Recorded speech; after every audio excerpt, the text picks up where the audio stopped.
Welcome to our Global Fashion Show. It's now my pleasure to introduce you to Dr. Joyce F. Brown, the president of FIT.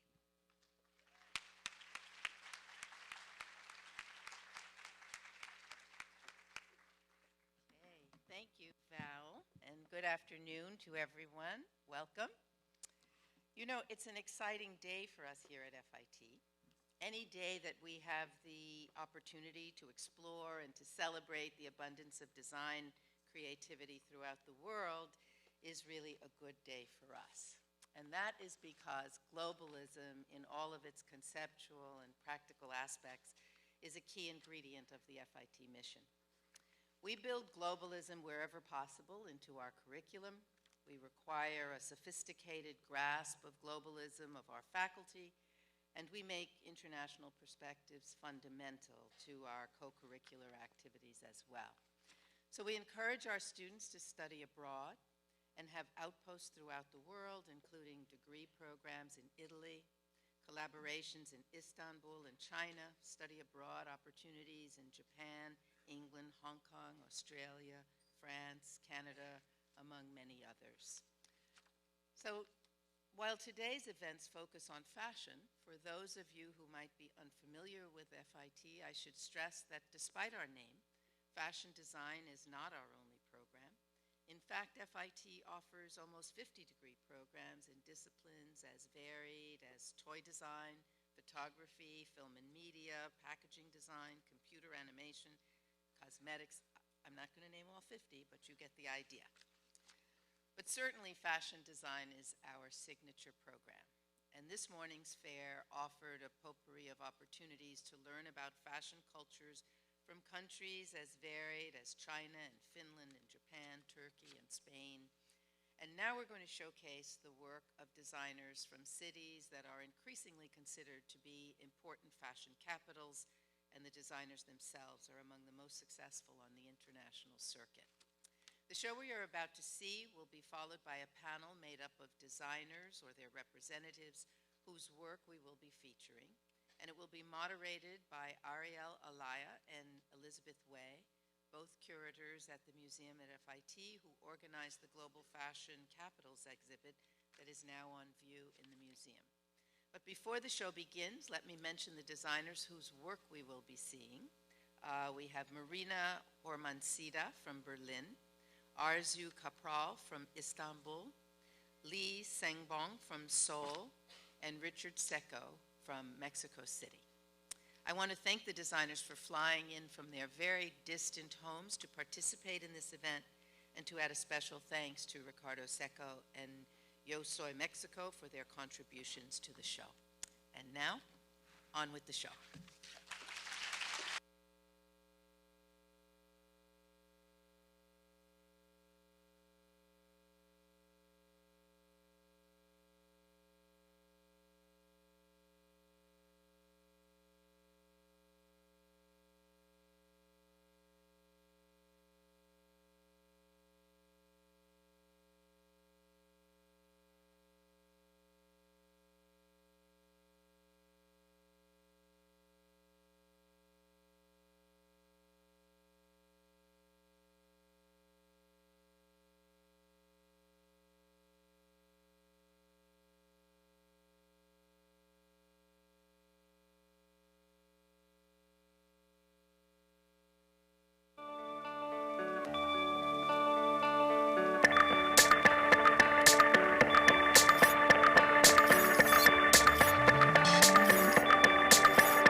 Ricardo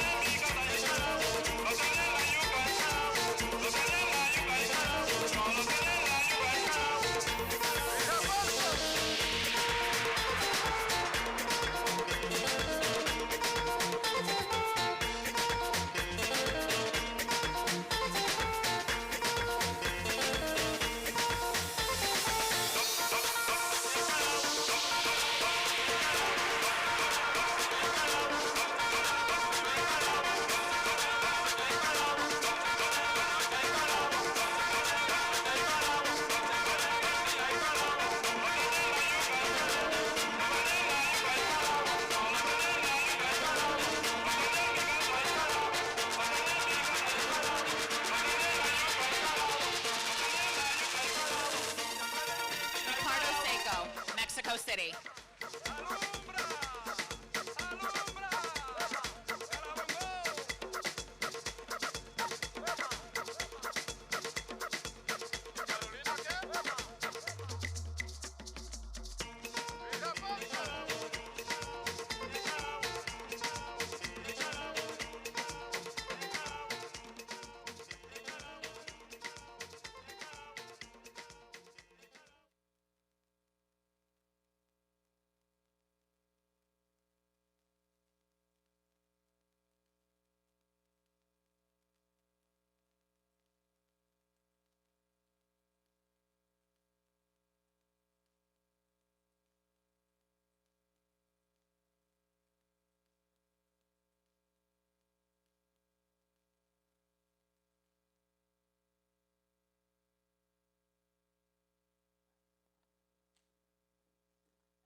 Good afternoon, everyone. Welcome to FIT, and thank you all for coming to see this wonderful panel of designers, their gorgeous work, and to participate in this conversation. I'm Elizabeth Way. And I'm Ariele. We're the co-curators of Global Fashion Capitals across the street, so we welcome you to enjoy the exhibition in which we feature all of these designers as well. So we're going to have a little panel discussion here, and then after that, we're going to have take questions from the audience. So when we conclude the panel discussion, please feel free to approach one of the microphones on either side and ask a question. So to start off, can you please tell us a little bit about the collections you just showed and the inspiration for them? Okay, thank you. My English is very bad, but it's better than the last year. And the inspiration of this collection is the game that all the Mexicans play when we are child, and the name is Loteria. For me, it's very important to share what is the identity from where I am. And this play has a lot of color, but when I think in this idea, I say, I need to see this collection in the street, but in the street in New York, in Berlin, in other capitals where I know that the fashion is very important, and the collection has some new illustrator for 4 cards, that the palm, the mermaid, the scorpion, and the heart. I choose these cards because each card represents something of Mexico. The scorpion, that in Mexico has a very potential, and the scorpion has act, act very, very fast when we has a problem. Mexico is maybe pass for one big moment that maybe other countries see the bad things, but I think that when we have a problem, we act very fast for to be this in one opportunity. The heart, because Mexico is very friendly. The palm, because we have a very good beach. And the mermaid, because we dream, and the mermaid dreamer. And this is the collection that I shared today.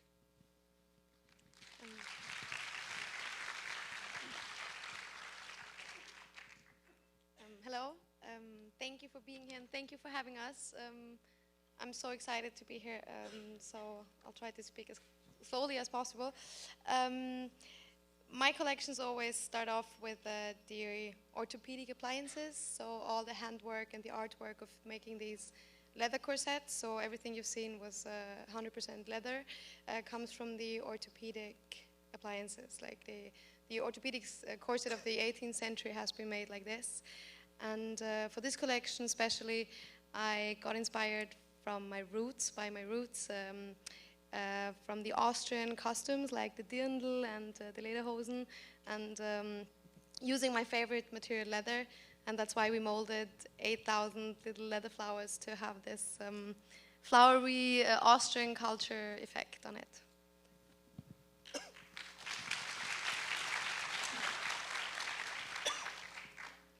Thank you to invite me in instead of Mrs. Arzu Kaprol, because she is now in Istanbul with a bad injury in a feet. So I'm here to try to represent her the best. What can I say about Arzu that I adore? Because I choose to represent her because I follow her since a long time. Arzu is a woman from Turkey, a very modern woman that is in love with all the kind of technologies that are pumping out from the new markets, from the new experimentations, and she's in love with all the new materials to handle, to manipulate, to create something with a strong tailoring tradition that is the treasure of her family. She comes from a family of tailors. The mother, the grandmother were tailors. And she created this collection for a very big show that she organized in Istanbul, using optic fibers, holograms, and creating something absolutely virtual. So this collection, so as you've seen, is something absolutely virtual in the way of, it's like a projection of fabric, and it's something that exists, but that can create a lot of dreams watching it under the strong lights.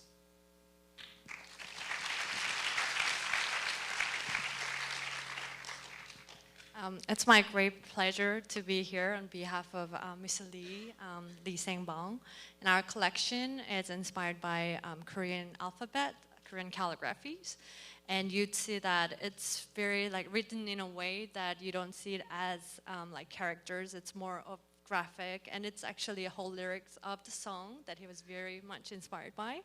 And also the fabrics, he's always interested in using the traditional elements and bring it to the present and future.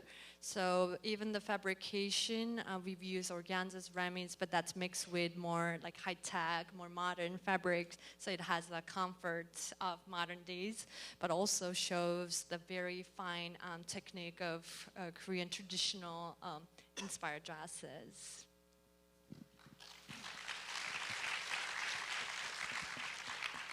Before we move on, I want to give a special thank you to Lisa Fuwiyo from Lagos, Nigeria. Unfortunately, due to a last-minute emergency, she wasn't able to be with us here today. But we do want to continue with the questions for our panel. So we know that many factors contribute to the rise of a fashion capital, including economic, political, social, and cultural factors.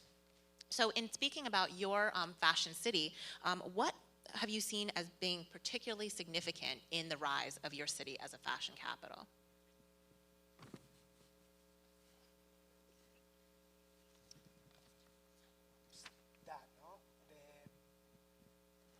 very important that when the country leave some problems to become this for opportunities that I say before. I think that when I leave this big problem with Mexico, I say this is my opportunity to share that in Mexico has other things, and I want to share this in my work. And I think that when the other countries look at you for other things, is the time to share that the people don't know.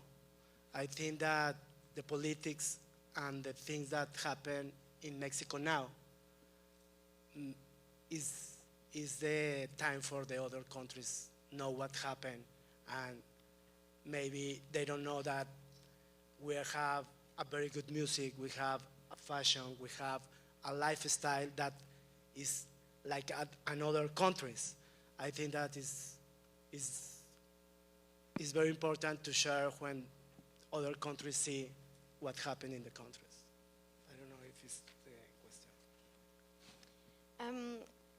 It's not only Berlin, but Germany as a whole that has had a big impact on me, because Berlin is the city which gave me the chance 2 years ago to have like this very first show and to show my work. And also there's a German Fashion Council now that has been established, and I think that's what I appreciate most in Berlin is this helping each other flair. It's like you have a pool of so many creative people who would just stick together and help each other in productions, in setting up a shooting, anything.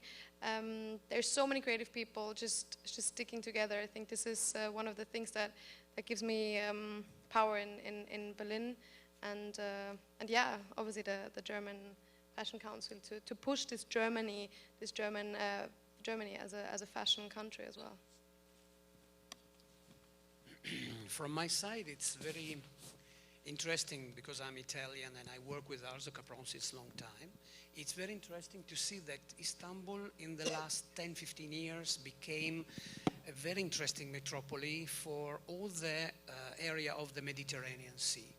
In this moment, for example, for all us European inhabitants that used to travel a lot, that know Paris, that know the northern towns of Europe, Istanbul represents, nevertheless it is not properly Europe, but it is the last amazing border of Europe.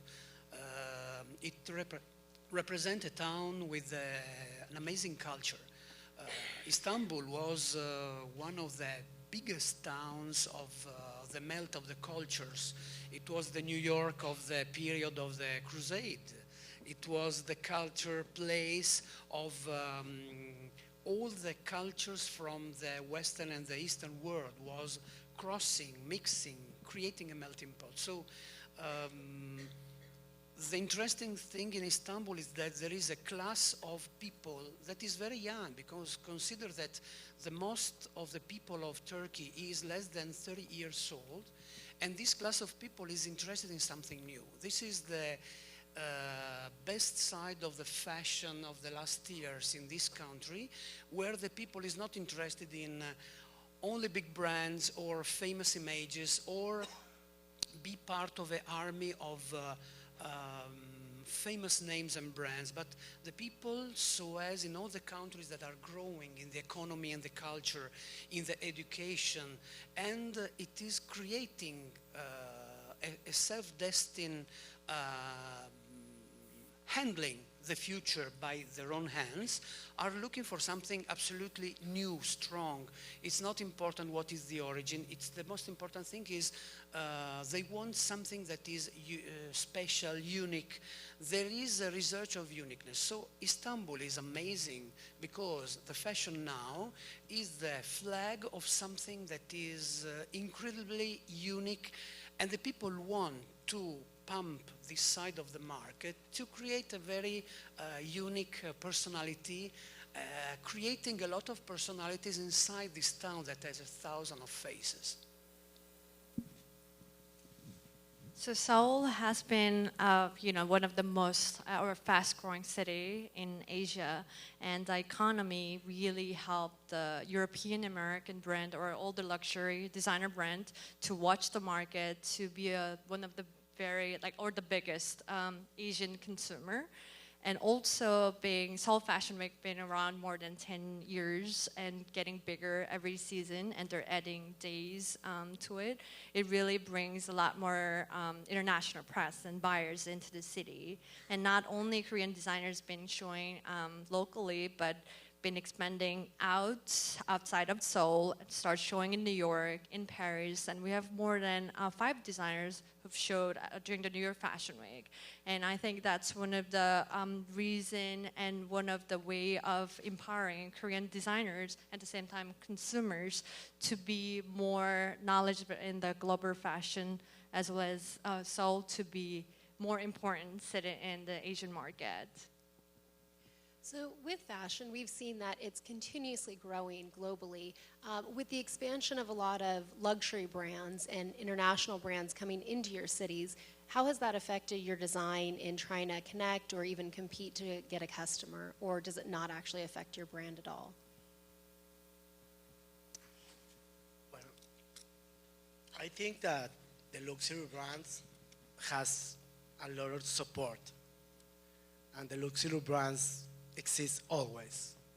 I think this is the opportunity for the new designers to do your own strategy. And now we're living one big moment that the strategy with social media and the other things or other place like me that like the music, and I want to see my clothes in the music festivals. And maybe the luxury brands, they can stay there. And I saw where I can stay, but don't say the competition, because these brands always exist. I think that now you need to do more things. You need to do a big team with graphic designers,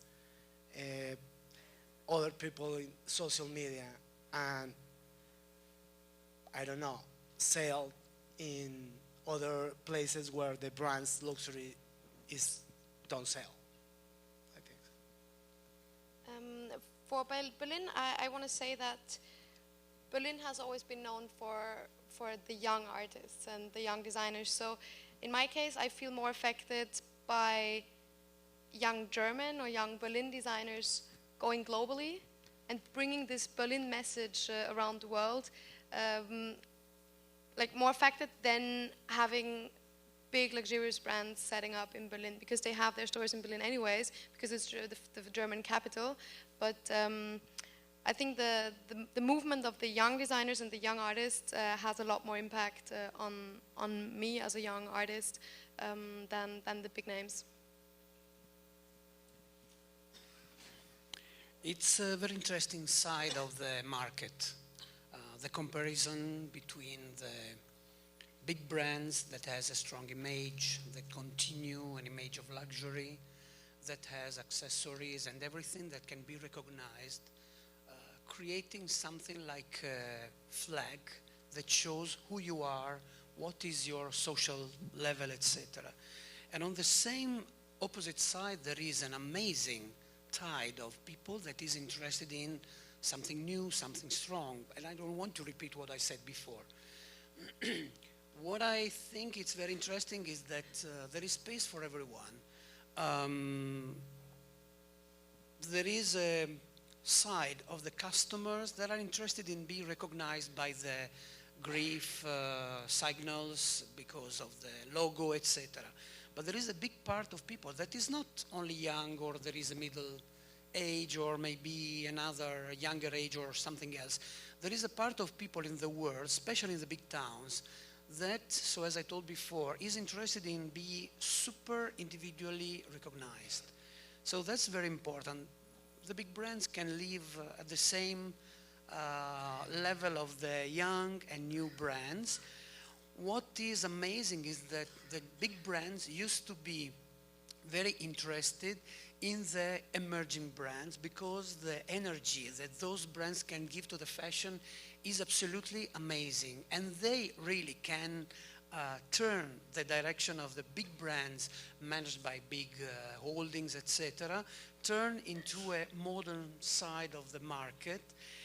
And the amazing thing is that mostly the big brands used to be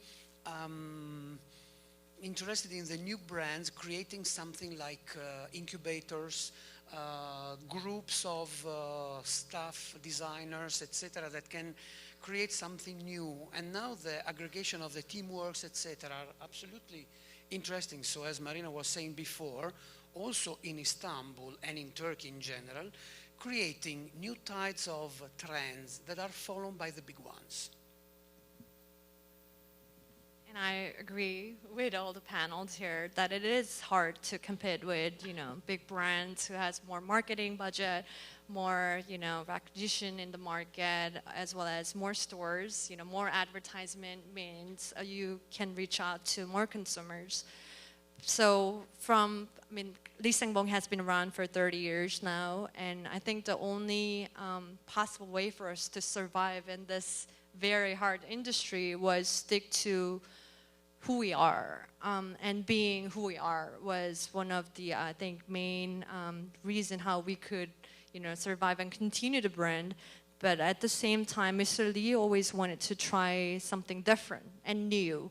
And he always say he builds the collection instead of just making clothes, because building from like one fabric to a dress to a whole collection and to a brand and people following your brand and your passion is how you can actually stay and be healthy in the industry. And Nana, you had touched on this before, but I want to talk a little bit more about Fashion Week and the role that Fashion Week plays in your city, your brand's relationship to your city's Fashion Week, but also to Fashion Weeks, what we'd call the established Fashion Weeks. I was present in Mexico 20 collections, 10 years, and I was in the old platforms of fashion. But I think that thanks to my work in Mexico, now I can stay in New York. I think that the work that I do there helped me now to restart to do and open other opportunities. Mexico has a very good designers, like Julia Renata,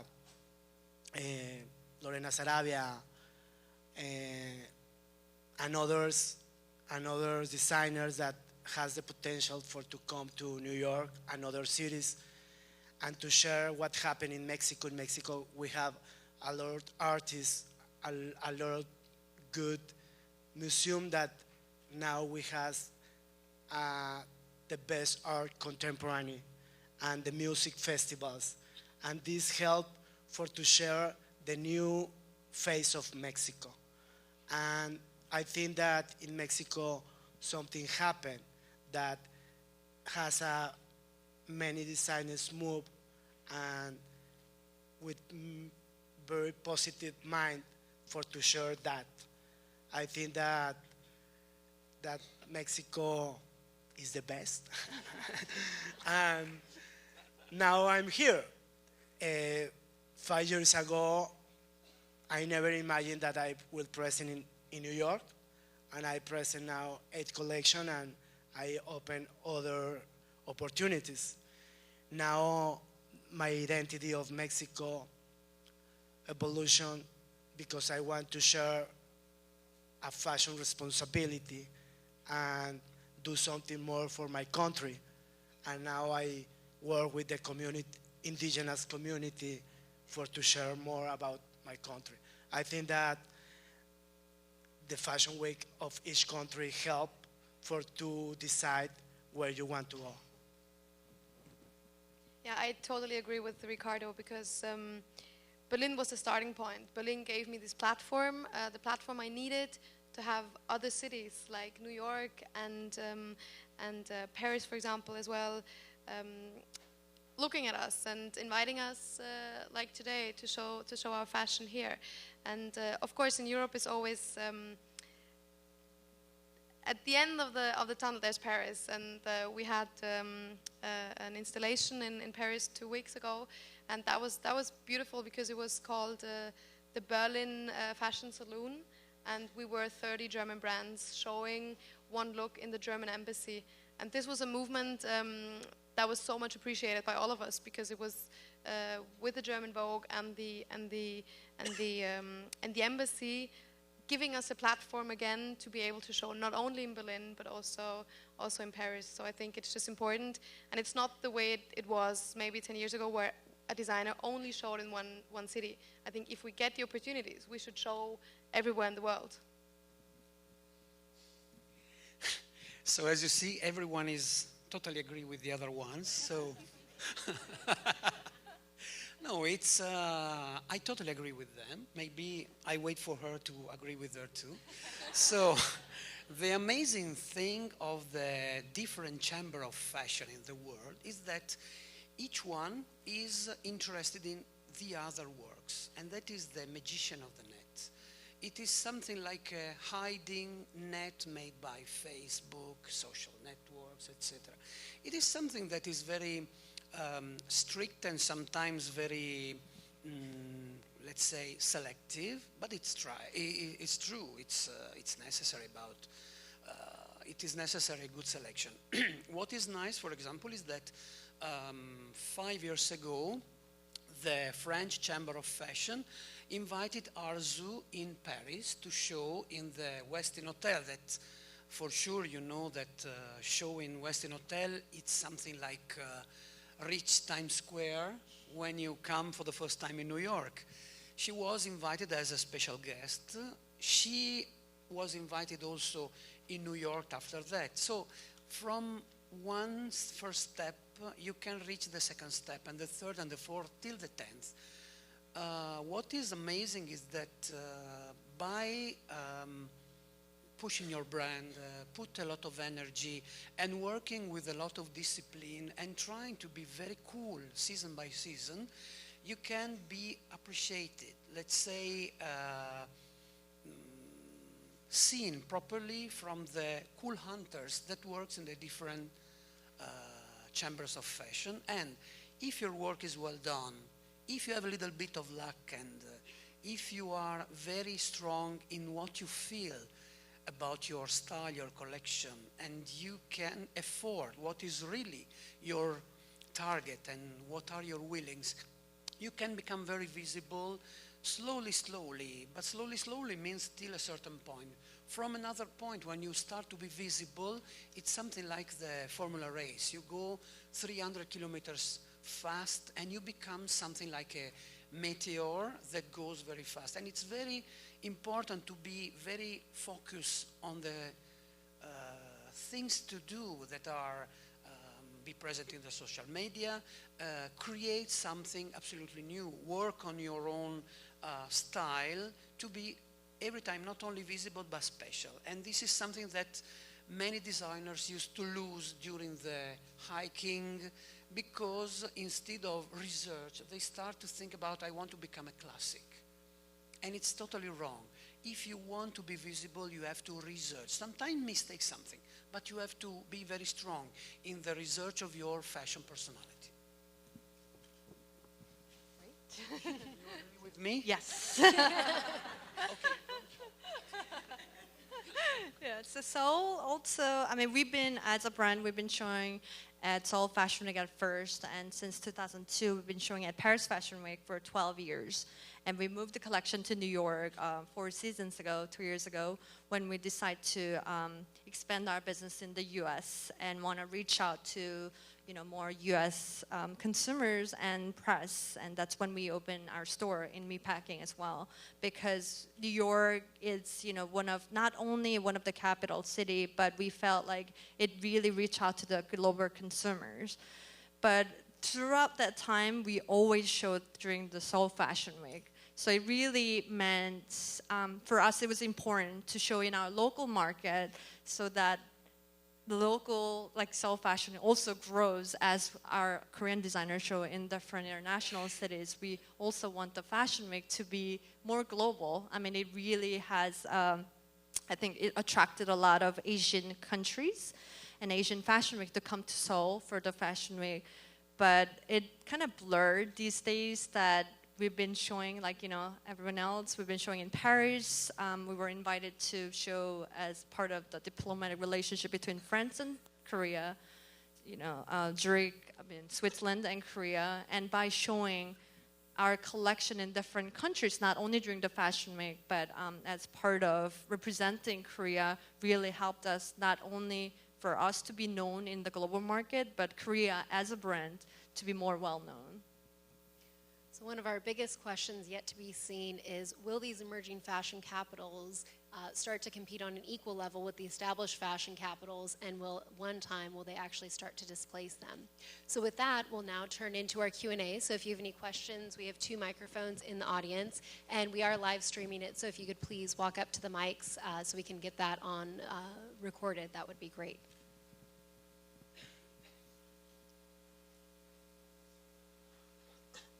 I think we have our first question just right here.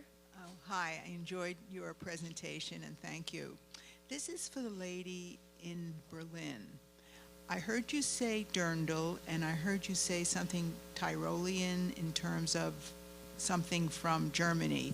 But what I really was interested in the materials, especially the top corset, maybe even the bottom, is that this new 3D printing? And that the models walked very carefully. So does that mean that it was heavy? I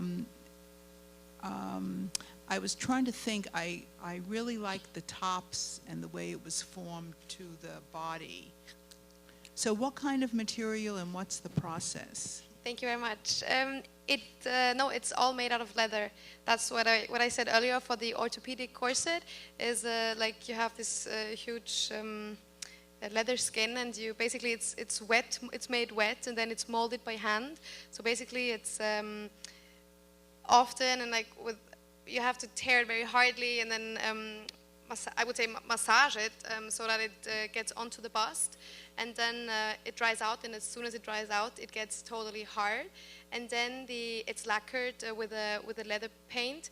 And since this the piece was too big to be able to lacquer it by hand, it had to be airbrushed, like with the car airbrusher, so that we get one even color.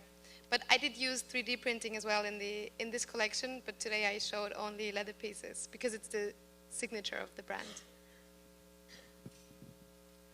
My question is, what advice can you give students who are interested in pursuing fashion overseas?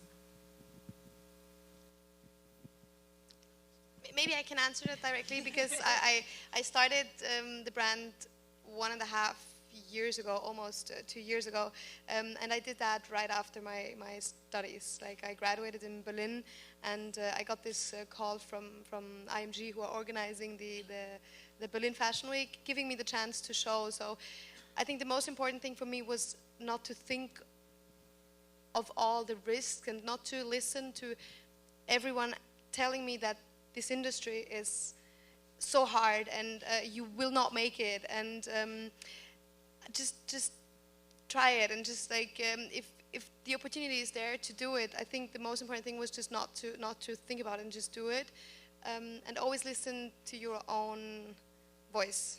I think that's the most important thing. I think this is doesn't matter if you're doing this for the first season or even after 30 years. I think listen to your own voice and just don't care too much about every other input that you get, and you get a lot of input from every other side.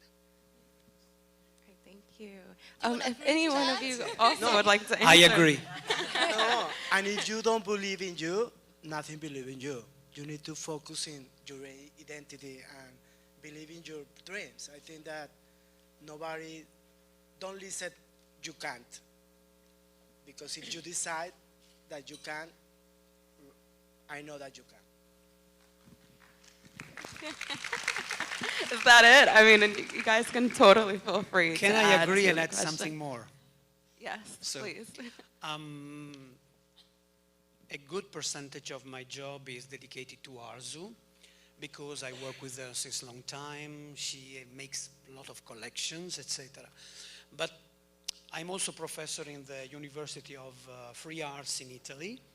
I'm Italian, and I feel very proud because I'm also a cool hunter, and I produce some brands from Australia, from Singapore, from now from Greece, etc. So what is the suggestion from, I guess I'm the older one on this stage, what is my suggestion for who approach the fashion seriously as a real business? So as we were talking before, me and Marina, listen your interior voice, follow your targets, but try to make the step long as your legs. And it's very important, for example, to cooperate with other sponsors, business partners. Try to think about something bigger. Don't think about a skirt or a trouser or a shirt, or maybe don't think only about the styling of a collection. Think about something that is a project. Think about how to sell. What is the big mistake of many designers that approach the market? Because be a big designer is something. Create a business is another thing. If you can match the two things, you made a little bit a miracle. So what you do has to be something that match perfectly. So listen for the people you trust. Take all the suggestions of the people that you feel reliable, and try to cooperate with somebody who can support or pump you or help you in communication. It's very important. And it's very important, for example, to be very flexible when you have an idea. You don't have to be absolutely woody trying to reach the target nevertheless. You have to listen for the voices that comes from all around you, because you have to sell something to somebody else. You don't have to sell something to the people that are a copy of you. That is very important. Great, thank you.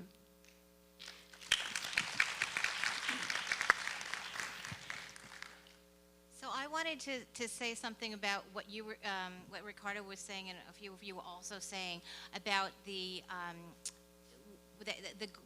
globalization and the cultural, I would like to say it as cultural authenticity, and the way Ricardo's working with some of the indigenous populations to bring out the authentic Mexico in the clothing, to bring out the authentic Korea, and how it not only affects the fashion industry, but it can go, but it's much broader. So I actually work in the travel industry, and I work with tour operators that want to really specialize cultural tours, because people really want to really understand the local culture, and they do it through food, they do it through fashion. So they want to meet designers, they want to go to design studios, and the magazines that are travel magazines like Travel and Leisure and Condé Nast Traveler, they want to write about this stuff. So if you want to publicize what you do, you have to think of from a broader perspective and not just in fashion. And I came here today to see what you guys were doing, because I know that the people that want to go to your respective countries want to be able to have an authentic experience, and means even contemporary fashion and how the traditional fashion or the traditional culture is reflected in that. And I just think everyone who's doing this today needs to think on a much larger scale. That's what I was going to say.